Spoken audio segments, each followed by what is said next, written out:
បងប្អូនដែលអត់សូវមានពេលហើយចង់ធ្វើស៊ុបគីមជីញ៉ាំបងប្អូនមករៀនរបៀបមួយនេះគេហៅថារបៀបធ្វើស៊ុបគីមជីខ្ជិលហើយប៉ុន្តែរសជាតិវិញគឺឆ្ងាញ់មិនធម្មតាណាបងប្អូនព្រោះអីយើងដាក់គ្រឿងផ្សំហ្នឹងគឺគ្រប់មុខតែម្ដងគ្រាន់តែថាយើងធ្វើរបៀបលឿនងាយស្រួលអញ្ចឹងណាបងប្អូន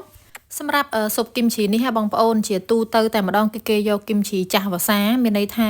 គីមជីដែលចាស់ហើយរសជាតិជូរខ្លាំងហើយងុំខ្លាំងទៀតបងប្អូនគឺយកមកធ្វើទៅឆ្ងាញ់ណាប៉ុន្តែដោយសារតែខ្ញុំអត់មានទេគីមជីធ្វើមកគឺអស់ហើយអញ្ចឹងហើយក៏ដួសទុកតាមមកប្រអប់ទេសម្រាប់ទុកឲ្យជូរខ្លាំងហ្នឹងគឺខ្ញុំទុកឡើងនៅក្រៅទូទឹកកកឡើង2យប់បងប្អូនដើម្បីឲ្យវាជូរខ្លាំងហើយយើងយកមកធ្វើស៊ុបគីមជីអញ្ចឹងទៅឆ្ងាញ់ណាបងប្អូនប៉ុន្តែបើសិនជាតាមត្រូវតែម្ដងគឺគីមជីគេនឹងគឺគេទុកឲ្យងុំល្អមែនតែនសឹងតែថាមួយខែអីរាប់ខែអីបងប្អូនយកមកធ្វើស៊ុបគីមជីហ្នឹងគឺឆ្ងាញ់ណាសម្រាប់គីមជីដែរគឺខ្ញុំមានលក់ណាបងប្អូនគឺមានទាំងគីមជីស្ពៃបូកូគីមជីឆៃថាវហើយចំណែកឯគីមជីស្លឹកខ្ទឹមក៏មានដែរក៏ប៉ុន្តែគឺមានតាមពេលទេដោយសារពិបាករកស្លឹកខ្ទឹមអញ្ចឹងណាបងប្អូនអញ្ចឹងសម្រាប់បងប្អូនដែលគាត់ចូលចិត្តញ៉ាំគីមជីគាត់អាចឆាតចូលពេកកំងពីខ្ញុំបានណាបងប្អូនងាកមកមើលស៊ុបគីមជីយើងវិញបងប្អូនគឺខ្ញុំប្រើសាច់ជ្រូក3ជាន់ផ្សិតម្ជុលហើយនិងខ្ទឹមបារាំងណាបងប្អូនសម្រាប់សាច់3ជាន់បើសិនជាសាច់បងប្អូនខ្លាញ់ច្រើនជាងហ្នឹងដោយសារតែខ្ញុំសាច់ជ្រូកហ្នឹងគឺសាច់ច្រើនជាងខ្លាញ់ចឹងគឺខ្ញុំដាក់ទាំងស្រស់ចឹងតែម្ដងទៅប៉ុន្តែបើសិនជា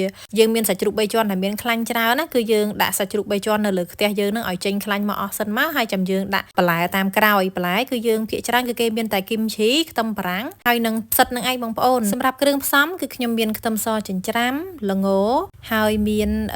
ម្សៅនេះគឺហៅម្ទេសស្អិតការ៉េហ្នឹងអត់មានបាច់ដាក់ក៏បានដែរបងប្អូនព្រោះអីបើសិនជាយើងចង់ឲ្យទឹកសឡអត់សូវខាប់មិនដាក់វាក៏បានដែរបន្ទាប់មកដាក់ម្សៅម្ទេសបន្តិចទៅម្សៅស៊ុបបន្តិចទឹកស៊ីអ៊ីវបន្តិចហើយស្ករសគឺបន្តិចដែរដោយសារតែក្នុងគីមជីខ្ញុំគឺអត់មានស្ករសទេបងប្អូនអញ្ចឹងគឺខ្ញុំបន្ថែមស្ករសខាងក្រៅហើយចុងក្រោយគេមិញហ្នឹងគឺប្រេងល្ងបន្ទាប់មកយើងចាក់ទឹកមកល្មមណាបងប្អូនយើងចាក់ទឹកម្ដងបន្តិចជាងហ្នឹងក៏បានឬក៏ចាក់ទឹកម្ដងមកល្មមដែលយើងចង់បានអញ្ចឹងហើយយើងរំងាស់ទៅក៏បានដែរបងប្អូនបន្ទាប់ពីយើងរំងាស់ហ្នឹងគឺយើងរំងាស់ធ្វើម៉េចឲ្យយើងប្រកាសថាសាច់ជ្រូករបស់យើងឆ្អិនល្អណាបងប្អូនពីព្រោះអីក្នុងហ្នឹងគឺចាំបាច់ជាងគេហ្នឹងគឺសាច់ជ្រូកហ្នឹងឯងគឺត្រូវតែឆ្អិនល្អយើងអាចញ៉ាំឆៅបានទេអញ្ចឹងគឺខ្ញុំប្រើពេលរំងាស់ហ្នឹងយូរគួរសមដែររហូតតតែរីងទឹកអស់ខ្លះដែរហ្នឹងបងប្អូនដើម្បីឲ្យចូលជាតិល្អហើយឆ្ងាញ់ហើយបន្ទាប់មកទៀតក៏យើងដាក់តៅហ៊ូចូលទៅតៅហ៊ូបងប្អូនចង់ដាក់តៅហ៊ូប្រភេទទុនអញ្ចឹងក៏បានតៅហ៊ូរឹងក៏បានដែរបន្ទាប់មកទៀតយើងគ្រាន់តែបញ្ចប់ដោយបន្ថែម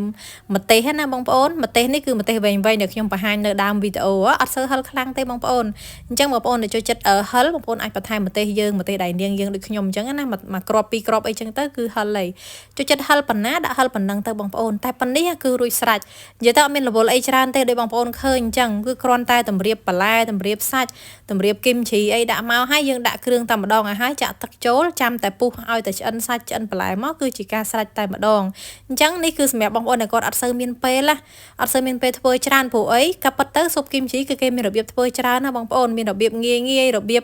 យូររបៀបរំងាស់ម្ដងបន្តិចរបៀបរំងាស់ដាក់ទឹកម្ដងច្រើននិយាយទៅគឺច្រើនប្រភេទអញ្ចឹងហើយបងប្អូនសាកមួយណាដែលងាយស្រួលសម្រាប់បងប្អូនគឺបងប្អូនសាកធ្វើមួយហ្នឹងទៅចូលចិត្តបែបខាប់ក៏យើងធ្វើខាប់ចូលចិត្តបែបរាវក៏យើងធ្វើរាវអញ្ចឹងណាបងប្អូនសម្រាប់រសជាតិស៊ុបគីមជីនេះគឺបែបលក្ខណៈជូរហឹរឆ្ងាញ់ណាបងប្អូនហើយសម្រាប់បងប្អូនដែលគាត់ចង់ទិញគីមជីដើម្បីញ៉ាំសាច់អាំងញ៉ាំមីហឹលមីកូកឬក៏យកទៅធ្វើស៊ុបគីមជីអីក៏អាចតាក់ទងឆាតចូលពេកបានខ្ញុំមានលក់ណាបងប្អូន